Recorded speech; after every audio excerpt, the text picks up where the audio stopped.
शमूएल का दूसरा ग्रंथ अध्याय 23 पद संख्या 8 से लेकर अध्याय 24 पद संख्या 25।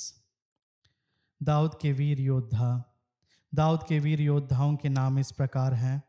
तहकमोन का योशेबा शेबेत, जो कवचधारी सैनिकों का नेता था। उसने एक साथ 800 आदमियों पर अपना भाला चलाया और उनको एक ही भिड़ंत में मार गिराया। उसके बाद अहोही का पौत्र दोदो का पुत्र एलियाजार था। वह उन 3 प्रमुख योद्धाओं में एक था जो दाऊद के साथ थे और युद्ध के लिए एकत्रित फिलिस्तियों को ललकारते थे।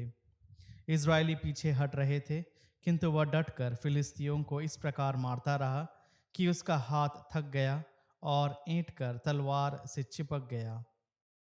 उस दिन प्रभु ने महान विजय दिलाई। लोग उसके पास वापस तो आए, किंतु केवल मृत व्यक्तियों को लूटने के लिए। इसके बाद हरारवासी आगे का पुत्र शम्मा था। फिलिस्ती किसी समय लही में एकत्रित हुए। वहाँ मसूर का एक खेत था। इज़राइली फिलिस्तियों के सामने से भागने लगे, लेकिन वह खेत के बीच में खड़ा होकर उसकी रक्षा करता रहा और उसने फिलिस्तियों को पराजित किया। प्रभु ने उसे महान विजय दिलाई।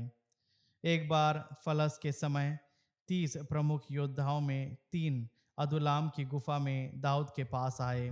फिलिस्तियों का एक दल रफाइम के मैदान में पड़ाव डाले पड़ा था। उस समय दाऊद अपने किले में था और फिलिस्तियों की एक टोली बैतलहम में पड़ी थी। तब दाऊद ने यह इच्छा प्रकट की, बैतलहम के फाटक वाले कुएं से कौन मेरे लिए पानी लाएगा। इस पर ये तीनों वीर योद्धा फिलिस्तियों के पड़ाव को पार कर बैतलहम के फाटक वाले कुएं से पानी भरकर दाऊद के पास लाए। परंतु उसने उसे पीना अस्वीकार कर प्रभु के सामने यह कहते हुए उड़ेल दिया, प्रभु ना करे कि मैं ऐसा करूं। क्या मैं इन आदमियों का रक्त पीऊं जो अपने प्राण हथेली पर रखकर वहां गए। उसने उसे पीना अस्वीकार किया। ये इन 3 वीरों के कार्य हैं। सरुया का पुत्र योआब का भाई अभिषय कवचधारी सैनिकों का नेता था। उसने एक साथ 300 आदमियों पर अपना भाला चलाया और उन्हें मार गिराया। इस प्रकार उसने 3 प्रमुख वीरों की तरह नाम कमाया। वह तीनों से अधिक सम्मानित था और उनका नेता बन गया, परंतु वह उन तीनों में सम्मिलित नहीं किया गया। यहोयदा का पुत्र बनाया भी वीर योद्धा था। वह कबशेल का निवासी था और बड़े कारनामे करता था। उसने मोआब के 2 वीर योद्धाओं को मारा। किसी दिन जब बर्फ पड़ रही थी, उसने एक गड्ढे में उतरकर एक सींग को मारा। उसने दैत्यकार मिस्री को मारा था। मिस्री हाथ में एक भाला लिए था, किंतु बनाया हाथ में गदा लिए उसके पास गया। उसने मिस्री के हाथ से भाला छीनकर उसके ही भाले से उसे मार डाला। ये यहोयदा के पुत्र बनाया के कारनामे हैं। वह भी 3 प्रमुख वीरों की तरह प्रसिद्ध था। वह 30 प्रमुख वीरों में सबसे सम्मानित था, किंतु वह 3 प्रमुख वीरों में सम्मिलित नहीं किया गया। दाऊद ने उसे अपने अंगरक्षकों का प्रधान बनाया। योआब का भाई असाएल भी उन 30 में एक था। फिर बेतलहम वासी दोदो का पुत्र एलहनान, हरोद का शमा, हरोद का एलिका, एल्टीवंशिया हेलेस, तकोआ निवासी इक्केश का पुत्र ईरा, अनातोत का अबिएजेर, हुशाती मनुय, अहोही सलमोन, नटोफा का महरय, नटोफा के बाना का पुत्र हेबेल, बेन्यामीन के गिबआ निवासी रिबै का पुत्र इतय, फिरातोन का बनाया, नहलेगाश का हिदय, अरबाती अबी अल्बोन, बहुरीम का अस्मावेत, शअलबोन का एलियाहबा, यशोन के पुत्र योनातान, हरारी शमा, हरारी शरारा का पुत्र अहियाम, माकावंशी अशबय का पुत्र एलिफेलेट, गिलो के अहितोफेल का पुत्र एलियाम, करमेल का हेस्त्रो, अरबी पराय, शोबा के नातान का पुत्र यिगआल, गदीबानी, अमोनी शेलेक, बेरोत का नहरै, जो सरिया के पुत्र योआब का शस्त्रवाहक था, यित्रीरा, यित्री गरेब और हिती उरिया, कुल 37। अध्याय 24। दाऊद द्वारा जनगणना। प्रभु का क्रोध इज़राइल पर फिर प्रज्वलित हुआ। उसने दाऊद को इज़राइलियों के विरुद्ध भड़काया और उससे यह कहा, इज़राइल और यूदा की जनगणना कराओ। इसलिए राजा दाऊद ने अपने सेनाध्यक्ष योआब से यह कहा, तुम दान से बेएरशेबा तक सब इज़राइली वंशों में घूम घूम कर जनगणना करो। मैं लोगों की संख्या जानना चाहता हूँ। योआब ने राजा से कहा, मेरे स्वामी और राजा, अपनी आँखों से देखें कि प्रभु आपका ईश्वर लोगों की 100 गुनी वृद्धि कर रहा है। तो मेरे स्वामी और राजा ऐसा कार्य क्यों करना चाहते हैं? किंतु योआब और सेनापतियों को राज आज्ञा माननी पड़ी। इसलिए इज़राइली लोगों की गणना करने के लिए योआब अपने सेनाध्यक्षों के साथ राजा के पास से चला गया। उन्होंने यार्दन पार कर घाटी के नगर के दक्षिण में अरोएर के पास पड़ाव डाला। फिर वे गद और यजेर की ओर आगे बढ़े। इसके बाद वे गिलियाद और हित्तियों के प्रांत के कादेश आए। आगे चलकर वे दान आए और दान से सीदोन की ओर आगे बढ़े। वे तीरूस के गढ़ आए तथा हिवियों और कानानियों के सब नगरों में। इसके बाद वे यूदा के नेगेब को पार कर बेएरशेबा पहुँचे। इसी तरह वे सारे देश का भ्रमण कर 9 महीने 20 दिन बाद यरूशलेम लौट आए। योआब ने राजा को जनगणना का परिणाम बताया। इज़राइल में तलवार चलाने योग्य 8 लाख योद्धा थे और यूदा में 5 लाख। इज़राइलियों में महामारी। जनगणना के बाद दाऊद को पश्चाताप हुआ और उसने प्रभु से कहा, मैंने जनगणना कराकर घोर पाप किया है। प्रभु, अपने सेवक का पाप क्षमा कर, मैंने बड़ी मूर्खता का काम किया है। जब दाऊद दूसरे दिन प्रातः उठा तो दाऊद के दृष्टा नबी गाद को प्रभु की वाणी यह कहते हुए सुनाई पड़ी, दाऊद के पास जाकर कहो, प्रभु यह कहता है, मैं 3 बातें तुम्हारे सामने रख रहा हूँ, उनमें एक को चुन लो, मैं उसी के द्वारा तुमको दंडित करूँगा।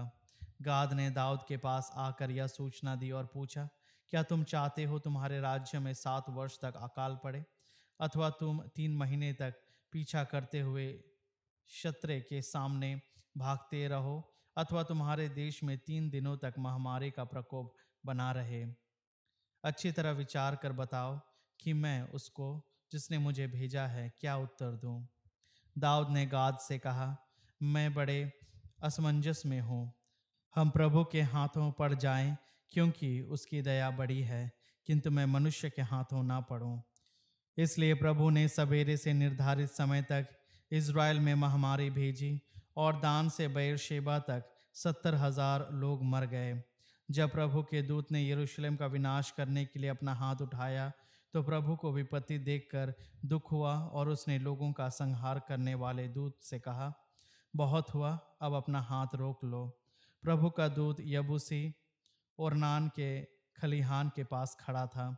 जब दाऊद ने लोगों का संहार करने वाले दूत को देखा तो उसने प्रभु से यह कहा, मैंने ही पाप किया है, मैंने ही अपराध किया है। इन भेड़ों ने क्या किया है? तेरा हाथ मुझे और मेरे परिवार को दंडित करे। प्रभु की वेदी और महामारी का अंत। उसी दिन गाद ने दाऊद के पास आकर कहा, पहाड़ी पर चढ़कर यबूसी और नान के खलिहान में प्रभु के लिए एक वेदी बनवाओ। दाऊद ऊपर चढ़ा जैसे कि प्रभु ने गाद के माध्यम से आदेश दिया था।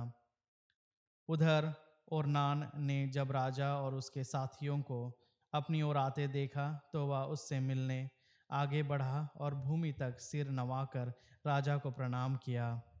ओरनान ने पूछा, मेरे स्वामी, राजा अपने दास के पास क्यों आए हैं?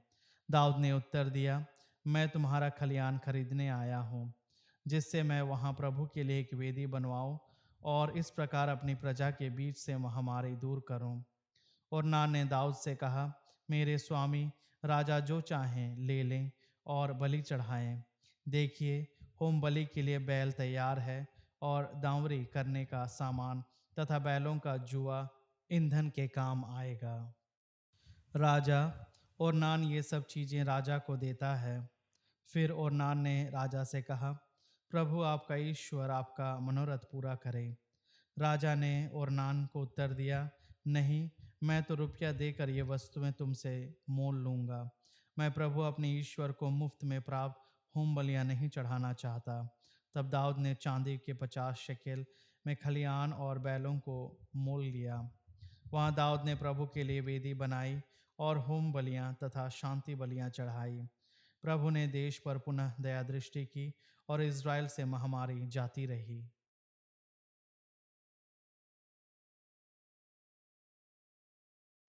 स्तोत्र ग्रंथ अध्याय 143। प्रभु मेरी प्रार्थना सुन, मेरी विनय पर ध्यान दे। अपनी सत्य प्रतिज्ञता और न्यायप्रियता के अनुरूप मुझे उत्तर देने की कृपा कर। अपने सेवक को अपने न्यायालय में ना बुला, क्योंकि तेरे सामने कोई प्राणी निर्दोष नहीं है। शत्रु ने मुझ पर अत्याचार किया, उसने मुझे पछाड़कर रौंद डाला।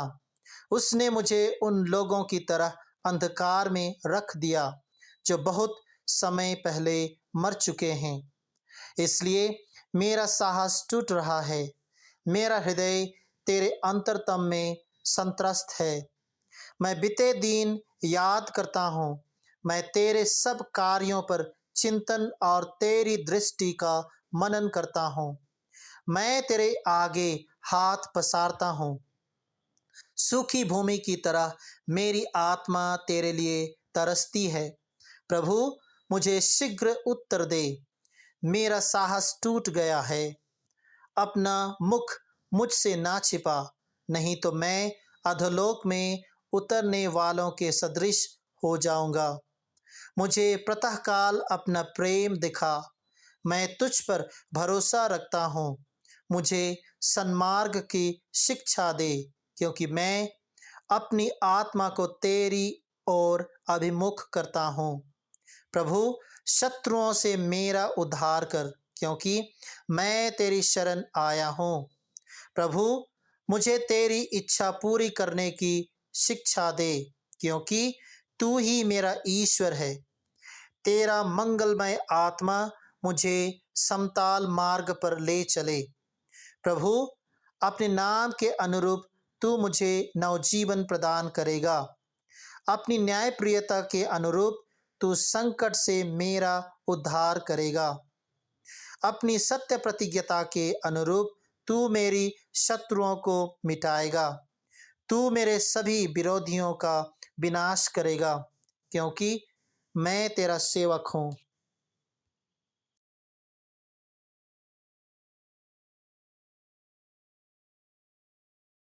संत मार्कुस का सुसमाचार अध्याय 16।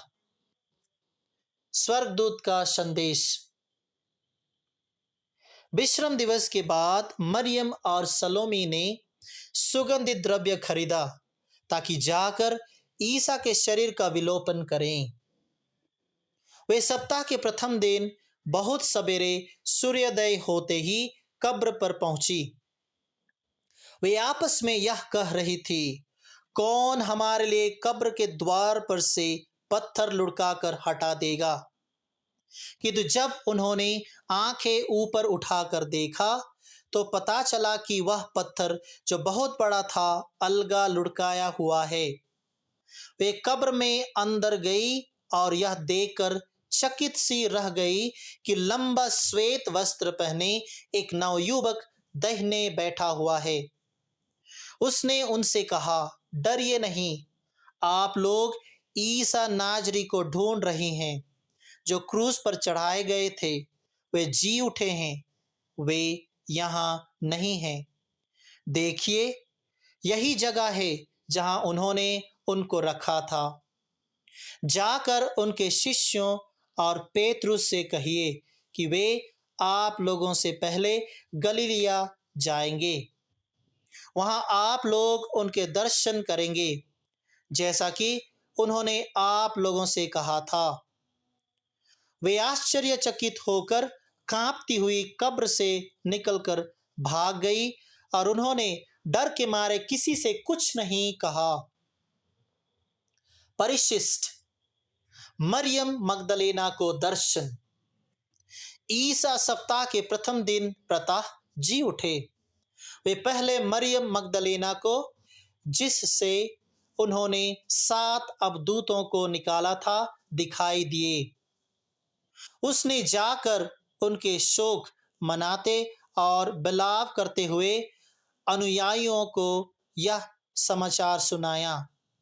किंतु जब उन्होंने यह सुना कि ईसा जीवित हैं और उसने उन्हें देखा है, तो उन्हें इस पर विश्वास नहीं हुआ।